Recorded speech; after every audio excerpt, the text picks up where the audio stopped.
Student आज का हम लोग का टॉपिक है वो है इलेक्ट्रिक फ्लक्स।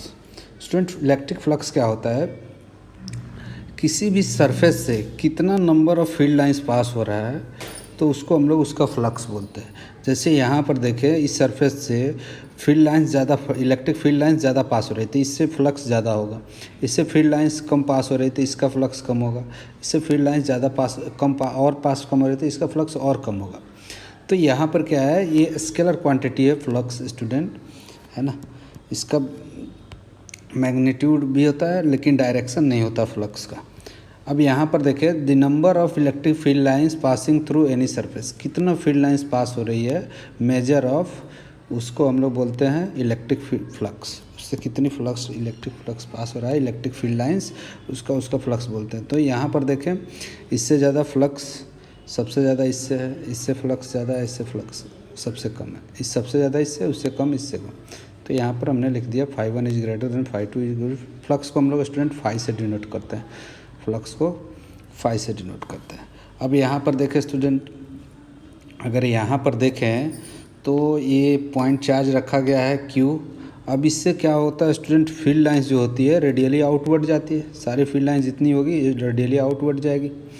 तो यहाँ पर देखें तो इससे जो फ्लक्स है वो फाई है, मान ले रहा हूँ इससे 6 फील्ड लाइंस पास हो रही है। तो यहाँ पर अगर एक सरफेस लूँ स्टूडेंट, तो इससे भी कितनी फील्ड लाइंस जाएगी, फाई ही जाएगी स्टूडेंट। तो दोनों से फ्लक्स, क्योंकि फील्ड लाइंस तो 6 ही है, इसमें भी 6 पास ही हो रहा है इससे, तो इससे भी फ्लक्स फाई ही होगा, है ना। इससे भी फ्लक्स फाई होगा। अगर इसको मैथमेटिकली अगर लिखना हो फ्लक्स को तो कैसे लिखेंगे, ये तो हो गया हमने फिजिकली देख लिया। अगर मैथमेटिकल एक्सप्रेशन इसका फ्लक्स का लिखना हो तो कैसे करेंगे स्टूडेंट। मैथमेटिकल एक्सप्रेशन के लिए मैं थोड़ा समझाता हूँ आप लोग को स्टूडेंट। यहाँ पर देखें, थोड़ा इसको फील करते हैं। से मान लो कि स्टूडेंट फील्ड लाइंस ऐसी है, ऐसे पैर यूनिफॉर्म फील्ड लाइंस मैं मान ले रहा हूँ। एक मिनट, थोड़ा लंबा लंबा करना पड़ेगा, स्केलिंग कर लेते हैं यहाँ से ऐसे। यूनिफॉर्म इलेक्ट्रिक फील्ड का मतलब क्या है, इक्वली स्पेस्ड होना चाहिए और डायरेक्शन सेम होना चाहिए, तभी हम उसको इलेक्ट्रिक, तभी फ्लक्स को हम लोग क्या बोलेंगे, कांस्टेंट बोलेंगे स्टूडेंट। तभी हमारा इलेक्ट्रिक फील्ड यूनिफॉर्म होगा, नहीं तो यूनिफॉर्म नहीं होगा। अगर डायरेक्शन भी चेंज हो गया तो फ्लक्स सेम नहीं होगा। अब यहाँ पर देखें, अगर मान लो कि स्टूडेंट, कलर चेंज कर लेता हूँ, ऐसा एक मान लो सरफेस बना दी, तो यहाँ पर क्या होगा, फ्लक्स जो होगा ज़्यादा होगा, है ना, फ्लक्स ज़्यादा होगा। अब ऐसे कर दूँ स्टूडेंट, थोड़ा सा इंक्लाइंड कर दे रहा हूँ मैं, इसको इंक्लाइंड कर दूँ, थोड़ा सा इंक्लाइंड कर दूँ तो क्या होगा, एक मिनट स्टूडेंट, थोड़ा सा इसको इंक्लाइंड कर देता हूँ, ऐसे कर दिया, है ना, इंक्लाइंड कर दिया, तो अब फ्लक्स कुछ और हो जाएगा। अगर इस सरफेस को स्टूडेंट ऐसे रख दूँ, बिल्कुल फ्लैट, इसको ऐसे रख दूँ तो क्या होगा, ऐसे रख दूंगा तो फ्लक्स, इससे बिल्कुल फील्ड लाइंस जाएगी ही नहीं, फील्ड लाइंस जाएगी। तो इसमें फ्लक्स ज़्यादा है स्टूडेंट, उससे फ्लक्स कम इसमें है, इससे फ्लक्स बिल्कुल जीरो है। तब इसको मैथमेटिकली कैसे लिखेंगे अगर देखें तो इसको देखते हैं स्टूडेंट मैथमेटिकली। एरिया जो है यहाँ पर, एरिया जो है वेक्टर क्वांटिटी होता है स्टूडेंट। एरिया जो होता है वेक्टर क्वांटिटी, उसका डायरेक्शन जो होता है परपेंडिकुलर टू सरफेस होता है। एरिया वेक्टर क्वांटिटी होता है। यहाँ पर देखें स्टूडेंट, आप लोग को मैं दिखाता हूँ। यहाँ पर एक छोटा सा एरिया ले लिया मैंने, पहले से लिख के रखा है। यहाँ पर जैसे एरिया है, ठीक है, यहाँ पर एरिया है ds, ये वाला ds एरिया है, ds एरिया। और जो इसका सरफेस है, मान ले रहा हूँ कि बहुत स्मॉल एरिया है, वेरी स्मॉल एरिया इसमें, तो इसका डायरेक्शन जो होगा परपेंडिकुलर टू सरफेस होगा। इसका डायरेक्शन परपेंडिकुलर टू सरफेस होगा, इधर भी हो सकता है, इधर भी हो सकता है। और इसका जो मैग्नीट्यूड होता है वो इसके एरिया के इक्वल होता है। इसका जो एरिया होगा स्टूडेंट उतना ही होता है। इसका मैग्नीट्यूड की बात करें तो जो एरिया होगा वही हमारा इसका मैग्नीट्यूड होता है, ये वाला एरिया का। एरिया कैलकुलेट कर लो, ठीक है। अब यहाँ पर देखें, जैसे मान लो कि बिल्कुल फ्लैट सरफेस हो स्टूडेंट, तो उसके लिए क्या हो गया, फ्लैट सरफेस के लिए जैसे मान लो रेक्टेंगुलर टाइप का है, तो इसका एरिया जो होगा एस के होगा, मैग्नीट्यूड जो होगा एरिया वेक्टर का वो हो जाएगा a इंटू वी के इक्वल, लेंथ इंटू विड्थ। और डायरेक्शन जो होगा perpendicular to surface. Area vector का डायरेक्शन जो होता है परपेंडिकुलर टू सरफेस, वो इनवर्ड भी हो सकता है, आउटवर्ड भी। जनरली ये आउटवर्ड रहता है, इधर भी ले सकते हैं, इधर भी ले सकते हैं, कोई फ़र्क नहीं पड़ता है। ठीक है, तो यहाँ पर देखें तो एरिया वेक्टर इस तरह से हम लोग कैलकुलेट करेंगे। अब इसको समझते हैं स्टूडेंट फ्लक्स को, कि यहाँ पर फ्लक्स 0 था, इसको मैथमेटिकली अगर हमें लिखना है तो यहाँ पर मान ले रहा हूँ कि electric field student, electric field E इधर है, ई इलेक्ट्रिक फील्ड इधर, एरिया वेक्टर भी हमारा इधर की तरफ है स्टूडेंट, एस वेक्टर, हम लोग एस वेक्टर यूज़ कर लेते हैं, एरिया वेक्टर या एरिया वेक्टर यूज़ कर सकते हैं। तो अगर फ्लक्स लिखना है यहाँ पर, तो फ्लक्स को मैथमेटिकली स्टूडेंट लिखते हैं हम लोग E dot A dot E हम लोग एस ले रहे हैं तो ई डॉट एस कर देंगे student, E dot S. S क्या है? ये इलेक्ट्रिक फील्ड, ये वेक्टर फॉर्म है। अब स्टूडेंट ए स्केलर कैसे हो गया? दो वेक्टर का डॉट प्रोडक्ट क्या होता है? स्केलर होता है ना स्टूडेंट, दो वेक्टर का डॉट प्रोडक्ट स्केलर होता है, इसलिए स्केलर क्वांटिटी है। अब यहाँ इसको मैथमेटिकली समझें, इसका अगर हम मैथ में लिखते हैं तो क्या लिखते हैं student? E dot S cos theta लिखते हैं। थीटा क्या होता है? दोनों वेक्टर के बीच के इलेक्ट्रिक फील्ड और एरिया वेक्टर के बीच का एंगल होता है। इलेक्ट्रिक फील्ड और मान ले रहा हूँ एरिया वेक्टर, इधर ए एस वेक्टर है और इधर इलेक्ट्रिक फील्ड का डायरेक्शन है।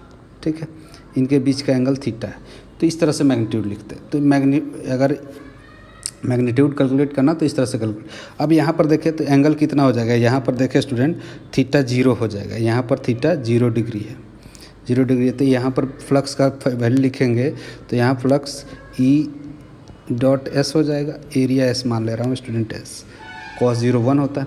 यहाँ पर एरिया वेक्टर कुछ इधर है क्योंकि परपेंडिकुलर ड्रॉ करेंगे, और इलेक्ट्रिक फील्ड यहाँ पर थीटा होगा, तो यहाँ पर हो जाएगा ई एस कॉस थीटा। यहाँ पर देखें तो एरिया वेक्टर या तो इधर होगा या तो इधर होगा, और इलेक्ट्रिक फील्ड इधर होगा। तो दोनों के बीच का एंगल कितना है स्टूडेंट? थीटा का वैल्यू 90 डिग्री है, थीटा का वैल्यू 90 डिग्री है। तो ये कितना हो जाएगा? कॉस 90 0 होता है स्टूडेंट, कॉस 90 0 होता है। तो इस तरह से हमारा वैल्यू जो होगा इसमें फ्लक्स 0 हो गया। तो मैथमेटिकली ऐसे लिखते हैं इसको। ठीक है, मैथमेटिकली ई डॉट एस हमारा फ्लक्स बता देता है कि कितना उससे जा रहा है। अब यहाँ पर देखें स्टूडेंट, हमने एरिया वेक्टर बता दिया, मैथमेटिकल फ्लक्स, स्मॉल फ्लक्स ले लिया। ठीक है, अगर अच्छा ये बच्चे सोचेंगे कि यहाँ पर कैसे होगा? अगर मान लो कि अपोजिट डायरेक्शन में एरिया ले लिया, जैसे ये वाला केस है, अगर इलेक्ट्रिक फील्ड इधर है और एरिया वेक्टर इधर ले लेंगे तो एंगल कितना हो जाएगा? 180 डिग्री पाई हो जाएगा स्टूडेंट, है ना। तो वहाँ पर ऐसे कर लेंगे। अगर मान लो कि अपोजिट डायरेक्शन में ले लें, ऐसे, यहाँ पर देखें ऐसे ले लिया, क्यों कर रहा है, थोड़ा हैंग कर रहा है स्टूडेंट। यहाँ पर देखें, मान ले रहा हूँ कि एरिया वेक्टर इधर है, इलेक्ट्रिक फील्ड इधर है, और डी एस वेक्टर इधर ले लिया, इलेक्ट्रिक फील्ड। तो यहाँ पर कॉस थीटा पुट कर देंगे, यहाँ पर E S cos pi minus theta put कर देंगे स्टूडेंट, है ना, कॉस पाई माइनस। तो कॉस पाई माइनस थीटा का value cos minus cos theta होता है ना, माइनस कॉस थीटा होता है। तो ये हो जाएगा E S minus cos theta. ठीक है, तो मैग्नीट्यूड उतना ही रहेगा स्टूडेंट। मैग्नीट्यूड अगर फ्लक्स की बात करें, फ्लक्स तो उसका वैल्यू निगेटिव हो जाएगा, बस वो तो मैग्नीट्यूड तो उतना ही है। स्पेशल केस वही, स्पेशल क्या है? डायरेक्शन से में थीटा 0 है तो फ्लक्स ई एस हो जाएगा। यहाँ पर फ्लक्स ए, जैसे अगर हम लोग को मान लो कि एक सर्कल दे दिया जाए, एक सर्कल दिया गया स्टूडेंट, इससे बोला जाए कि फ्लक्स कितना है, जिसका रेडियस आ रहा है, इलेक्ट्रिक फील्ड ई है, तो फ्लक्स कितना लिखेंगे? E dot S, area vector इधर होगा, थीटा 0 है स्टूडेंट, तो कितना हो जाएगा? ई एस हो जाएगा, पाई आर स्क्वायर। एरिया का वैल्यू हम पुट कर दें, मैग्नीट्यूड एरिया है, सिंपल सा है।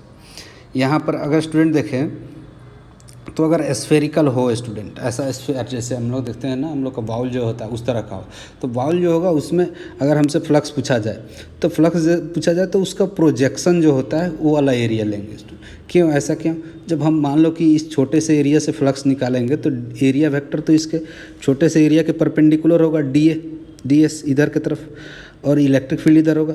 तो जब ये डॉट प्रोडक्ट करते हैं स्टूडेंट, डॉट प्रोडक्ट करेंगे और यहाँ से यहाँ तक इंटीग्रेट करेंगे, तो ये एरिया जो आएगा ये वाला एरिया आएगा, यहाँ से यहाँ ये वाला एरिया, मतलब सर्कुलर एरिया आएगा। वॉल का जो उसका ऊपर का ढक्कन रखने वाला जो एरिया है, जैसे ऐसे बाउल होता है ना स्टूडेंट, ऐसे बाउल होता है, तो इसका जो एरिया होगा ये वाला एरिया, ये वाला एरिया, वो वाला एरिया लेंगे, क्योंकि देखिए डॉट प्रोडक्ट करेंगे तो थीटा आएगा और उसका रिजल्टेंट जो आएगा एरिया में यही आएगा, इतना ही एरिया आएगा, है ना, क्योंकि कॉस थीटा का वैल्यू तो कम होता है, तो प्रोजेक्शन आ जाएगा। ठीक है, तो हमें प्रोजेक्शन ले लेंगे, उसका कितना प्रोजेक्शन हो रहा है, और कोई भी कर्व सरफेस ऐसे ऐसे ऐसे ऐसे, तो इसका अगर हम प्रोजेक्शन ले तो इस तरह से सर्कुलर एक प्रोजेक्शन आ जाएगा, ऐसे मतलब रेगुलर सरफेस हो तो, है ना, इस तरह से हम लोग कर सकते हैं।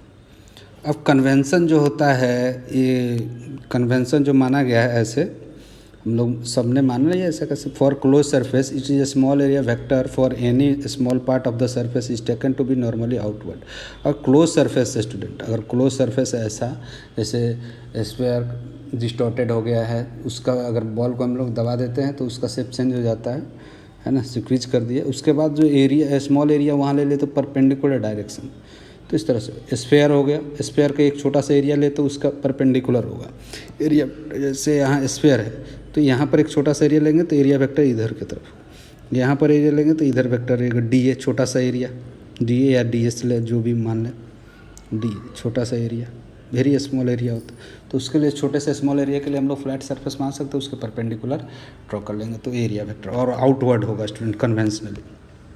अच्छा, नेक्स्ट जो पॉइंट है स्टूडेंट, ये देखें यहाँ पर नेक्स्ट जो पॉइंट है हम लोग का, ये है कि number of field lines entering into close surface is equal to number of electric field lines leaving, है ना। यहाँ पर जितनी फील्ड लाइंस आ रही है, यहाँ पर मैंने ये स्टेटमेंट दूसरे के हिसाब से लिखा है, यहाँ पर का नहीं है, तो लिविंग, अगर मान लो कि कोई क्लोज सरफेस जैसे स्फीयर ही है, स्फीयर से अब इधर एक चार्ज रखा गया स्फीयर के इस साइड पर, इस एंड पर, तो इससे जितनी फ्लक्स जाएगी इस सरफेस से इंटर करेगी, तो इस सरफेस से बाहर भी तो आ जाएगी, एक सरफेस से इंटर किया दूसरा सरफेस से बाहर आ गया, तो नेट फ्लक्स लिंक्ड इस क्लोज सरफेस से कितना हो गया, जीरो, इस पर सरफेस से जीरो हो गया। अगर ऐसा होता कि इससे फ्लक्स जो निकल रही है और जो इंटर कर रही है इस सरफेस में, इस तरह से स्फेरिकल सरफेस सोच के देखें स्टूडेंट, मान लो कि एक साइड हमने चार्ज कर दिया, तो इससे जो फ्लक्स निकल रही है, जो इंटर कर रही है वो निकल भी रही है इसी से, तो नेट फ्लक्स जीरो हो जाएगा, इधर फ्लक्स पॉजिटिव हो जाएगा, इधर फ्लक्स नेगेटिव हो जाएगा। अगर हमने आउटवर्ड पॉजिटिव माना तो इधर का आउटवर्ड एक नेगेटिव हो जाएगा, एक पॉजिटिव होगा, तो फ्लक्स जीरो हो जाएगा स्टूडेंट। ठीक है, इंटर जितना कर रहा है उतना निकल जा रहा है, तो फ्लक्स लिंक्ड उस सरफेस से, क्लोज सरफेस से कितना हो गया, जीरो, है ना। यहाँ पर लिखा गया है number of field lines entering into close surface, close surface के लिए, है ना। अब देखो यहाँ पर देखें लिंक फ्लक्स, अब यहाँ पर फ्लक्स लिखना हो तो फ्लक्स का formula integral from E dot D s का इंटीग्रेशन, छोटे से एरिया के लिए हम लोग छोटा सा एरिया ले लेंगे इंटू डी एस, उसका डॉट प्रोडक्ट कर ले, फिर यहाँ पर छोटा सा एरिया ले ले, डॉट प्रोडक्ट कर दे, कोई भी सरफेस ले ले, एक छोटा सा एरिया ले ले, इलेक्ट्रिक फील्ड इधर और डी ए इधर, है ना, चाहे डी एस इधर। अब इस छोटे से फ्लक्स निकाल लिया, अब सारे छोटे छोटे छोटे छोटे फ्लक्स निकाल कर ऐड कर दें तो उसको हमारा टोटल फ्लक्स निकल जाएगा। और ये ऐड करने का तरीका कौन देता है, इंटीग्रेशन ऐड कर देता है सब, तो ये हमारा ऐड हो जाता है ऐसे सारे छोटे फ्लक्स। अब हम लोग यहाँ लिमिटेशन लगा देंगे, कहाँ से कहाँ कर रहा है वो क्वेश्चन पर बेस्ड होगा कि कहाँ से कहाँ हमको लिमिट लेना है। ठीक है, अब नेक्स्ट है स्टूडेंट, यहाँ पर देखें थोड़ा सा हैंग कर रहा है, ज़्यादा इसमें लिख दिया गया इसलिए। अब इसका हम लोग यहाँ पर एक एग्जांपल देखते हैं, जैसे मान लो कि कोई चार्ज है, यहाँ पर एक चार्ज सरफेस रखा गया क्यू, चार्ज रखा गया है क्यू।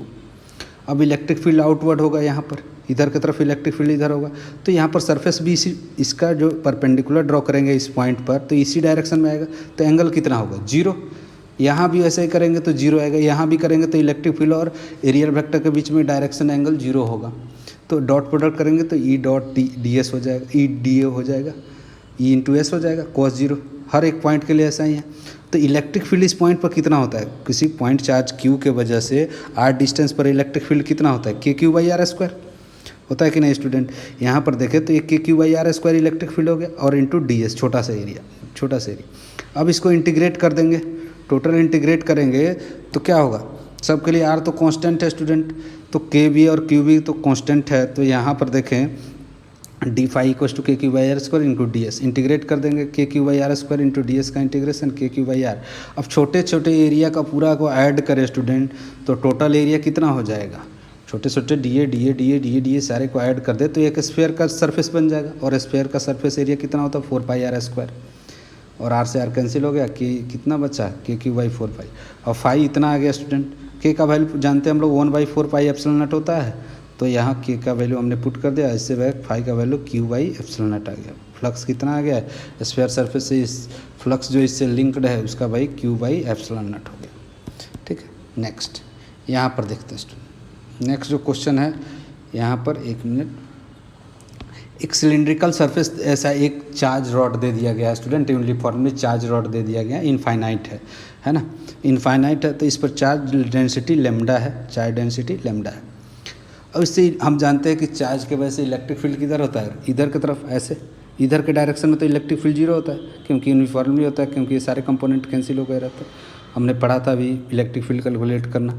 तो इलेक्ट्रिक फील्ड कैसे होता है, ऐसे होता है, रेडियली आउटवर्ड, इस तरह डायरेक्शन में होता है, इधर की तरफ, कहीं भी इधर की तरफ, ऐसे सबका सब जगह ऐसे ही होगा। इसका कंपोनेंट इस डायरेक्शन में नहीं होता। तो यहाँ पर देखें, अगर इलेक्ट्रिक फील्ड इधर है स्टूडेंट, इधर की तरफ है, तो हमारा यहाँ पर छोटा सा एरिया ले लेंगे ds, तो इससे फ्लक्स निकाल सकते हैं। इधर अगर यहाँ पर छोटा सा एरिया ले, इससे फ्लक्स इस सरफेस से जो कैप है इसका, इधर और ये वाला सरफेस, इलेक्ट्रिक फील्ड इधर है यहाँ पर, और एरिया वेक्टर किधर है, इधर की तरफ, तो फ्लक्स लिंक कितना हो जाएगा 0, 90 डिग्री बना रहा है ना, cos 90 0 होता है, तो इससे फ्लक्स लिंक 0, इससे फ्लक्स लिंक 0।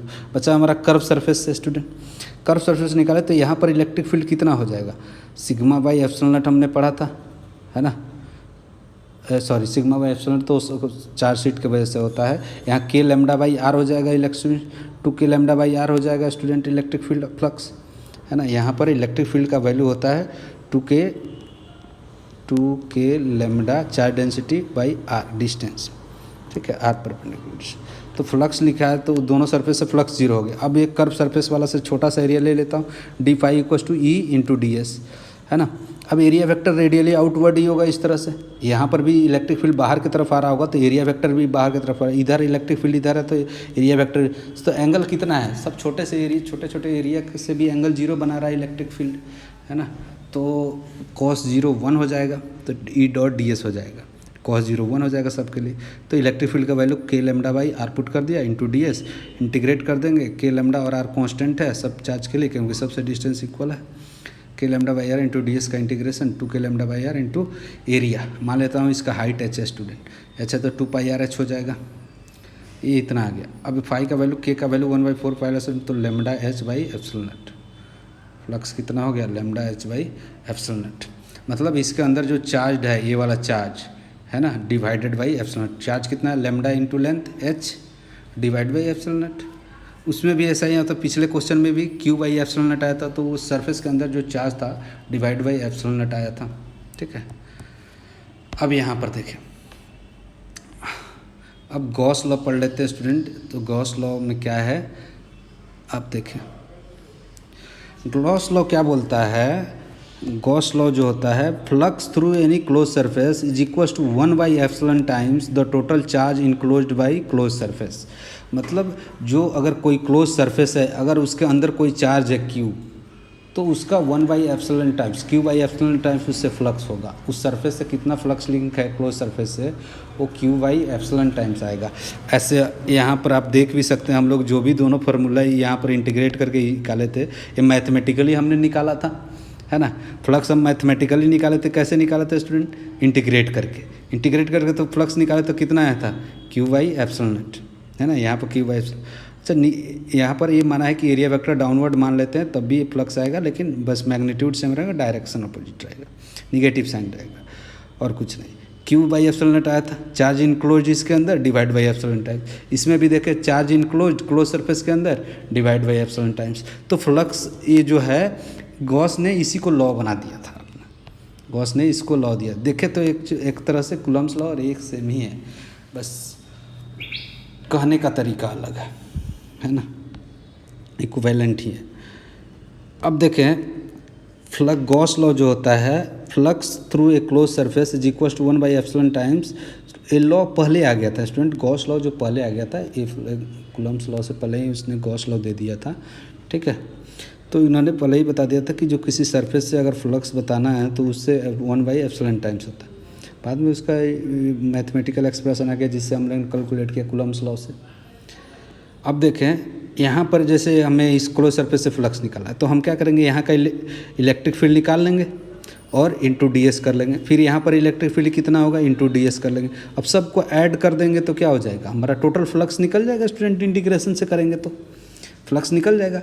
लेकिन हम लोग को गॉस ने इसको बहुत आसान कर दिया। उसने बोला कि इतना करने की जरूरत है, एक इससे फ्लक्स जो है इसमें जो चार्ज इंक्लोज्ड है बाई एप्सिलॉन टाइम्स इससे फ्लक्स होगा। इसमें चार्ज कौन सा इंक्लोज्ड है, Q3 Q4 Q5 Q1।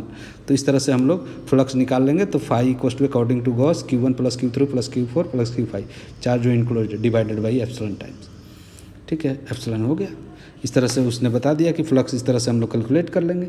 लेकिन अगर इंटीग्रेशन से करना होता तो हम यहाँ पर इलेक्ट्रिक फील्ड निकालते, इन दोनों के बीच का एंगल निकालते, है ना, इंटीग्रेट कर देते सब पॉइंट पर। इसके बीच फील्ड का इलेक्ट्रिक फील्ड इंटीग्रेट करके हम निकालते, बहुत कॉम्प्लिकेटेड हो जाएगा स्टूडेंट इस तरह से कैलकुलेट करना।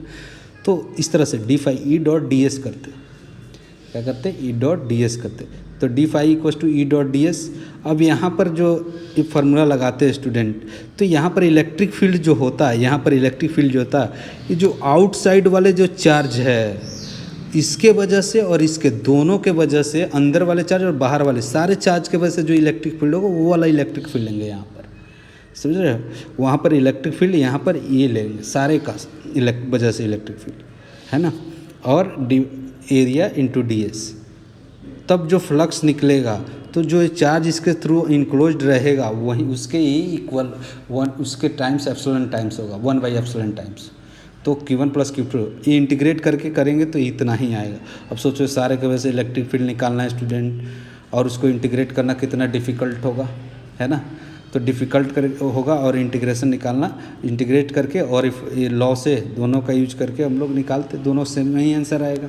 लेकिन इससे बहुत ही कॉम्प्लिकेटेड हो जाएगा, इसको सॉल्व करना बहुत ही मुश्किल हो जाएगा। यहाँ पर सब के बाहर वाले चार्ज की वजह से भी फ्लक्स इलेक्ट्रिक फील्ड लेना है, तो यहाँ एंगल भी तो बना रहा है जिसके वजह से फ्लक्स का वैल्यू कम हो जाता है। तो फ्लक्स जो होता है इसके वजह से जो लिंक्ड है वो वही आता है। तो लॉ इसने बना दिया, ठीक है। तो एक फ्लक्स निकालने का दो तरीका हो गया, एक तो इंटीग्रेशन मेथड से फ्लक्स निकाल ले और एक गॉस लॉ जिसने बताया दोनों से फ्लक्स निकाल ले। तो इसका यूज हम लोग करेंगे, इसका यूज करेंगे। पहले हम लोग को इसको फ्लक्स को समझने के लिए स्टूडेंट थोड़ा सा ज़रूरत है हम लोग को समझने का सॉलिड एंगल क्या होता है। फ्लक्स को अच्छी तरह समझने के लिए सॉलिड एंगल क्या होता है स्टूडेंट। जैसे आपने देखा होगा कि स्फेरिकल सरफेस होता है, तो अगर स्फेरिकल सरफेस पर हम रेडियस को ज्वाइन करके ऐसा बना ले, ऐसा आर्क कोन के जैसा, तो ये एक स्फेरिकल जैसा, तो एंगल जो मेजर करते हैं स्टूडेंट इसको रेडियन में, स्टेरेडियन मेजर करता है। प्लेनर एंगल होता है तो रेडियन में मेजर करते हैं। ये स्टूडेंट 3D में है, कोन के जैसा एंगल, उसको स्टेरेडियन बोलते हैं, उसको हम लोग सॉलिड एंगल बोलते हैं, सॉलिड एंगल, है ना, और उसका यूनिट स्टेरेडियन होता है। जैसे यहाँ पर देखें स्टूडेंट, ये वाला जो आपको डायग्राम दिख रहा है, यहाँ पर क्या है, ये एंगल बना रहा है, ये ऐसे एंगल बना रहा है सर्कुलर, यहाँ पर सॉलिड एंगल, और ये ऐसा बना है, ये एक स्फेरिकल सरफेस है का ये पार्ट है ना, ऐसा एंगल बना रहा है। तो ये वाला एंगल जो सॉलिड एंगल बन रहा है वो प्लेनर नहीं होता, 3D में होता है। प्लेन में ऐसे जो प्लेनर एंगल होता है उसको हम लोग रेडियन में मेजर करते हैं, ऐसे एक प्लेन में जो एंगल्स होते हैं उसको रेडियन में या डिग्री में मेजर करते हैं, लेकिन इसको हम लोग स्टेरेडियन में, सॉलिड एंगल ऐसे होता है 3D में। अब देखिए ये वाला जो एंगल है सबटेंड कर रहा है, ये वाला एंगल जितना उतना ही एक कर्व सरफेस भी सबटेंड करेगा। अगर इस सरफेस से हम लोग ऐसे सर्कुलर लाइन ड्रॉ करके ज्वाइन करें सेंटर पर, दोनों एंड को, हर एंड को सेंटर पर, तो एक कोन बनेगा, सॉलिड कोन, है ना। और इसका कोन और ये बाहर वाला जो स्फेरिकल सरफेस उसका भी कोन तो सेम ही होगा स्टूडेंट, कोन ड्रॉ करेंगे तो सेम ही होगा, ठीक है। तो स्फेरिकल सरफेस एरिया ऐसा है, और इसका वैल्यू जो है स्फेरिकल मान के हमको इसको स्फेरिकल मान लिया सरफेस एरिया और डिवाइडेड बाई r², है ना। तो ये सॉलिड एंगल, या इसके लिए भी निकाल सकते हैं। इसके लिए डिस्टेंस कितना है, छोटा सा एरिया ले लेंगे dA और डिवाइड बाई r², इसका छोटा सा area dA by r², dA by total निकालेंगे तो इतना ही आएगा। इसको स्फेरिकल मान के और s बाई r² कर देंगे तो ये उतना ही सॉलिड एंगल आएगा। अगर छोटे छोटे एंगल का भी हम लोग स्टेरेडियन निकालते जाए तो, है ना, तो इतना आएगा। इस तरह से हमको कैलकुलेट करना है, तो ध्यान रखना है, इसका यूज करेंगे हम लोग। यहाँ पर देखें, जैसे मान लो कि हमारा सॉलिड एंगल जो होता है स्फेयर है, उसके सेंटर पर मान लें एक पॉइंट ले लिया, चाहे इंटीरियर कहीं भी पॉइंट ले लिया, तो इंटीरियर उसके अंदर कोई भी पॉइंट लेंगे तो वो सॉलिड एंगल कितना बनाएगा, एस बाई आर स्क्वायर कितना बनाएगा, S by R, surface area divide by वहाँ से आर स्क्वायर, तो कितना आएगा 4 पाई ही आएगा कोई भी इंटरनल पॉइंट के लिए। S by are square 4 pi R square by 2 pi, है ना। कोई भी इंटरनल पॉइंट ले ले स्टूडेंट, उसके लिए सेम ही एंगल बनाता है, चाहे वो कहीं भी पॉइंट ले ले। ये जैसे स्फीयर अगर सेंटर पर ले ले तब भी वो बनाएगा, यहाँ पर पॉइंट ले ले तब भी यहाँ पर पॉइंट ले ले। कोई भी इंटरनल स्फीयर के अंदर जो है पॉइंट, क्लोज सरफेस के अंदर पॉइंट लेने तो सॉलिड जो एंगल बनाता है वो 4 पाई एंगल बनाता है। कोई भी क्लोज सरफेस एंगल जो बनाता है सॉलिड एंगल 4 पाई का बनाता है।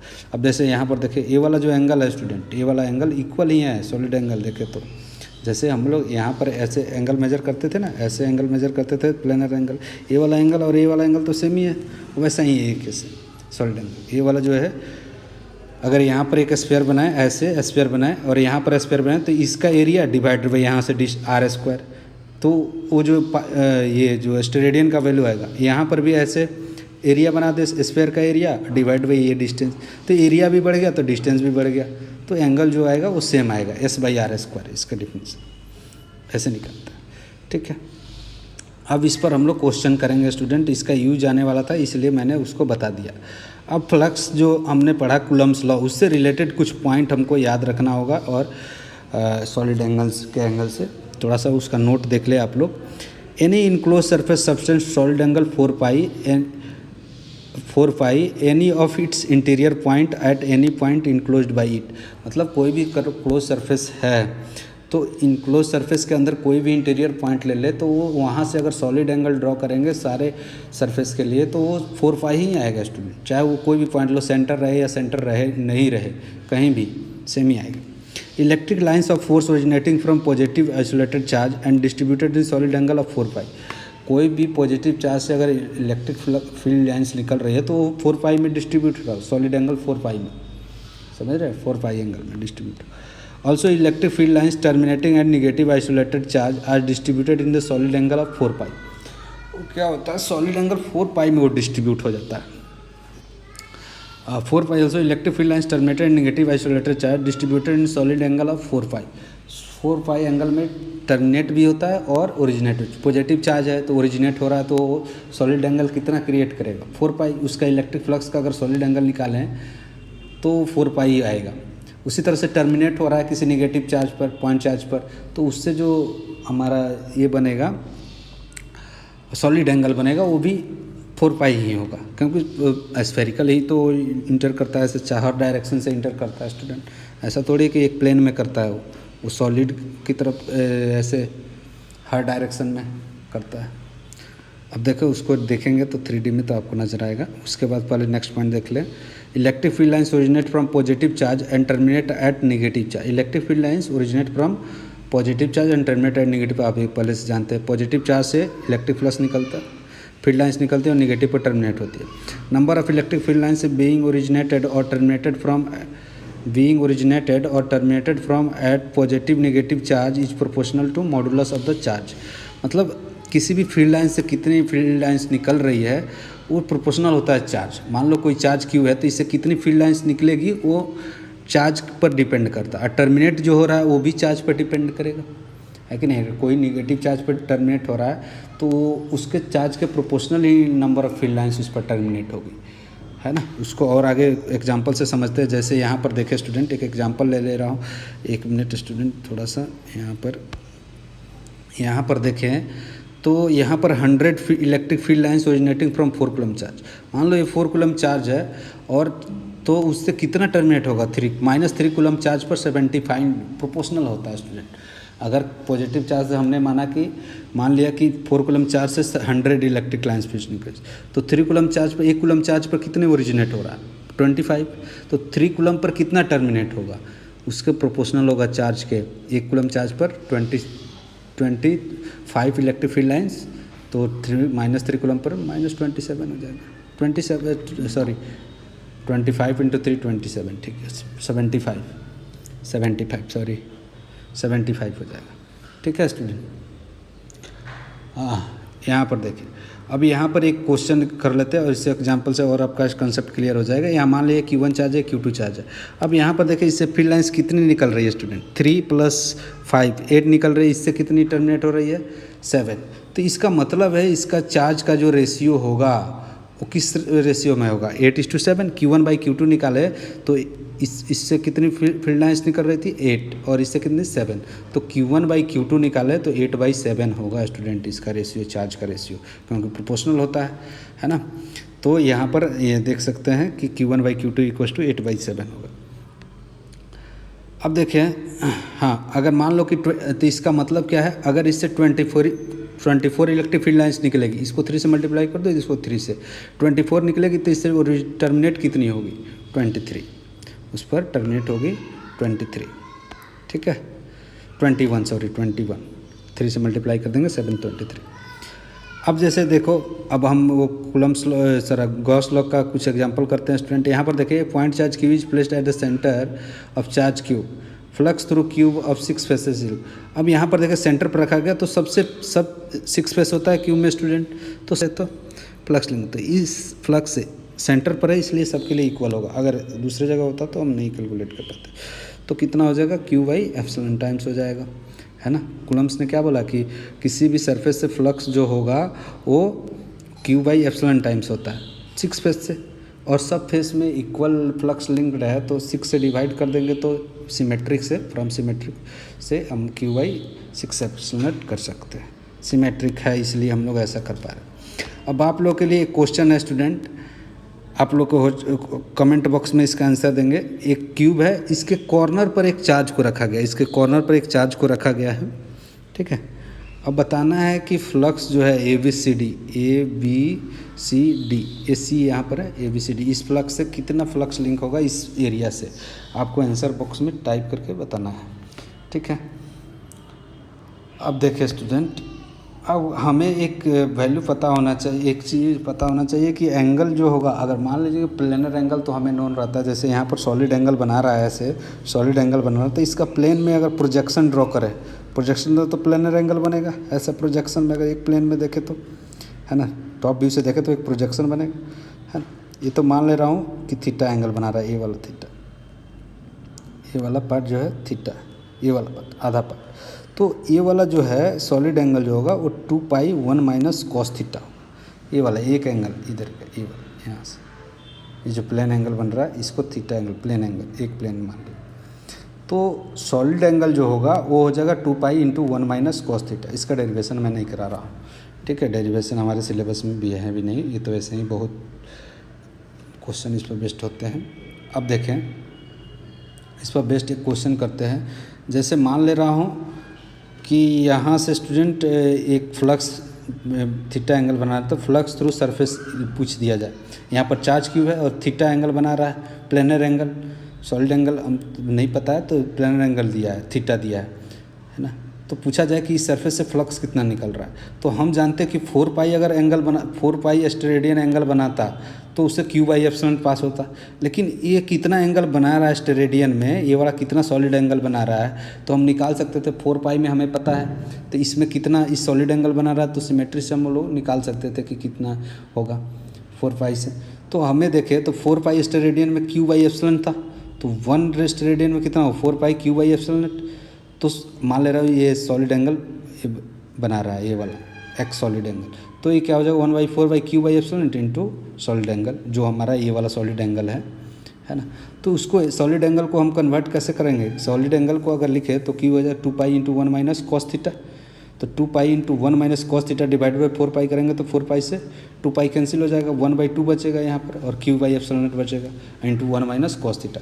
तो फ्लक्स कितना लिंक हो गया, इससे जो फ्लक्स का वैल्यू आएगा वो फाई का वैल्यू वो कितना आ जाएगा, Q/ε इंटू 1 - cos थीटा। तो सॉलिड एंगल का यूज ऐसे कर ले सकते हैं, हमें आसानी होगी इसको सॉल्व करने में, प्रॉब्लम सॉल्व करने में बहुत आसानी हो जाती है, इसलिए सॉलिड एंगल का यूज करते हैं। अब यहाँ पर देखें तो यहाँ पर फ्लक्स जो होगा इस सॉलिड एंगल में, ये वाला सॉलिड एंगल और ये वाला सॉलिड एंगल सेम है, तो फ्लक्स सेम ही होगा स्टूडेंट, दोनों के लिए फ्लक्स सेम ही होगा। इस एरिया से जितनी फील्ड लाइन जाएगी इससे भी उतनी ही जाएगी, है ना। ये फ्लक्स और ये फ्लक्स सेम है, क्योंकि सॉलिड एंगल सेम है तो वो फ्लक्स भी सेम होगा, क्योंकि सॉलिड एंगल 4π में जो total flux Q by epsilon not कर रहा है, तो सॉलिड एंगल सेम होगा तो फ्लक्स भी सेम होगा। ठीक है, अब यहाँ पर एक क्वेश्चन इस पर बेस्ड करते हैं स्टूडेंट। यहाँ पर देखें तो एक क्वेश्चन जो है एक दिया गया है, एक सिलिंड्रिकल ऐसा शेप का ऑब्जेक्ट दिया गया है, ऐसे सिलिंड्रिकल सरफेस दिया गया है, ऐसे यहाँ पर एक चार्ज क्यू रखा गया, इसका विड्थ दिया गया है 2a और रेडियस भी डायमीटर 2a दिया गया। तो हमें क्या है स्टूडेंट, यहाँ पर अगर हम फ्लक्स निकाल लें, हमसे पूछा गया कि कर्व सरफेस से फ्लक्स बताओ कितना होगा कर्व सरफेस से। तो अगर हम इससे फ्लक्स निकाल लें और इससे फ्लक्स निकाल लें तो और टोटल का हम जानते हैं क्यू बाई एप्सिलॉन नॉट होता है टोटल सरफेस से। कोई भी सरफेस इनक्लोज्ड है तो वो तो 4 पाई स्टेरेडियन एंगल बनाता ही है। तो ये भी सरफेस क्लोज्ड है, ये भी सरफेस कितना एंगल बनाएगा, सॉलिड एंगल में 4 पाई स्टेरेडियन बनाएगा। ठीक है, तो ये वाला फ्लक्स निकाल ले, ये वाला फ्लक्स निकाल ले और टोटल में से माइनस कर दे तो कर्व सरफेस वाला में से निकल जाएगा कितना फ्लक्स होगा। तो ये वाला हम निकालते हैं स्टूडेंट, इससे कितना फ्लक्स लिंक्ड है। तो सॉलिड एंगल हमको इसका पता नहीं है, लेकिन प्लेनर एंगल दिया है और प्लेनर एंगल और सॉलिड एंगल में हमें रिलेशन पता है कितना होता है, 2 पाई इंटू 1 माइनस कॉस 45 इतना हो जाएगा। थीटा का वैल्यू 45 है, ये वाला एंगल 45 क्यों, क्योंकि ये वाला ए है और ये वाला भी ए है। तो tan 45 equals to a by a 1 होगा ना स्टूडेंट। अगर tan theta equals to perpendicular divide by base करें तो ए बाई ए हो जाएगा 1 हो जाएगा और थीटा इक्वस टू 45 डिग्री हो जाएगा। ठीक है, तो यहाँ पर आप देखें फ्लक्स लिंक थ्रू कितना होगा 1/q/4 एप्सिलॉन 4 पाई एंगल में 4 पाई स्टेरेडियन में, तो 1 में कितना हो जाएगा 1 स्टेरेडियन में q by epsilon divide by 4 pi into steradian जो एंगल हमारा निकाला है, मान ले रहा हूँ x स्टेरेडियन है तो 2 pi into 1 minus cos theta. तो इससे फ्लक्स कितना पास होगा, यहाँ मल्टीप्लाई कर देंगे इससे सॉलिड एंगल से तो निकल जाएगा, ये वैल्यू निकल गया इतना। तो सिमेट्री से देखें तो ये वाला और ये वाला सॉलिड एंगल सेम ही बना रहा होगा। सॉलिड एंगल दोनों से हमें तो 2 से मल्टीप्लाई कर देंगे तो फ्लक्स निकल जाएगा, टोटल फ्लक्स निकल गया। फ्लक्स तो दोनों प्लेन सरफेस से निकलेगा। तो कर्व सरफेस से कितना हो जाएगा, टोटल 4 पाई एंगल बना रहा था तो हमारा निकल रहा था क्यू बाई एप्सिलॉन नॉट, तो उसमें से माइनस कर देंगे ये वाला टर्म, ये वाला जो दोनों फेस से जो फ्लक्स आया है उसको हम लोग क्या करेंगे माइनस कर देंगे, ये वाला माइनस कर देंगे तो आंसर इतना हो जाएगा हमारा, ये वाला आंसर है। तो इस तरह से हमें क्वेश्चन सोल्व करने में आसानी होती है स्टूडेंट, है ना। नहीं तो इंटीग्रेशन से करेंगे तो बहुत ही टफ हो जाता है। इंटीग्रेशन से भी कर सकते हैं लेकिन टफ हो जाएगा उससे करने में, आंसर हम नहीं होती है। नेक्स्ट स्टूडेंट, ये बहुत अच्छा क्वेश्चन था, IIT JEE में पूछा गया था। यहाँ पर देखें, मान ले रहा हूँ एक Q1 को चार्ज है स्टूडेंट, यहाँ पर Q2 चार्ज है। तो यहाँ पर जो इससे फ्लक्स इलेक्ट्रिक फील्ड लाइंस निकल रही थी स्टूडेंट, इससे फील्ड लाइन जो निकल रही थी, मान लो कि अल्फ़ा एंगल जो बना रहा था वो बीटा एंगल पर टर्मिनेट हो रही थी सारा। इसके अंदर जितने भी फील्ड लाइंस है, मान लो कि अल्फ़ा एंगल से जितने भी फील्ड लाइंस निकल रही थी वो बीटा एंगल पर जाके टर्मिनेट हो जा रही थी सारी फील्ड लाइंस इस चार्ज पर। ऐसे सॉलिड एंगल बनाए तो अल्फ़ा से ऐसे जा रही थी और बीटा एंगल पर सारी चार्ज टर्मिनेट हो रहे थे, उतना ही electric field lines beta angle पर टर्मिनेट हो ऐसे बीटा। ठीक है, जैसे यहाँ से सारी फील्ड लाइंस ऐसे निकल रही थी, ओरिजिनेट हो रही थी ऐसे, तो बीटा अल्फ़ा एंगल बना रहा था। ठीक है, ऐसे। ठीक है, अब यहाँ पर देखें तो ये वाला अगर फार्मूला लगाएं सॉलिड एंगल से, तो यहाँ से जो फ्लक्स निकल रहा था स्टूडेंट, ऐसे सॉलिड एंगल मान लें, ये सॉलिड एंगल मान लें, तो यहाँ से फ्लक्स जो निकल रहा था वो कितना, ये वाला स्टेरेडियन एंगल से निकल रहा, सॉलिड एंगल से निकल रहा था, तो कितना हो जाएगा। हम सॉलिड एंगल के फॉर्म में लिखेंगे क्योंकि प्लेनर एंगल के फॉर्म में तो हम कर नहीं सकते ना, सॉलिड एंगल से हम लोग कर सकते हैं क्योंकि हमारा जो गॉस लॉ जो था सॉलिड एंगल के बेस पर ही पता था कि हम लोग Q by epsilon times 4 pi steradian angle में डिस्ट्रीब्यूट होता है ना। तो यहाँ पर हमने Q1 मान लिया, तो यहाँ से फ्लक्स जो निकलेगा वो यहाँ अल्फ़ा एंगल बना रहा है, मान ले रहा अल्फ़ा, तो सॉलिड एंगल कितना हो जाएगा 2 pi into 1 minus cos alpha. ठीक है, तो इससे फ्लक्स कितना निकल रहा है वो तो हम निकाल सकते हैं Q/2 epsilon not into 1 minus cos alpha, है ना।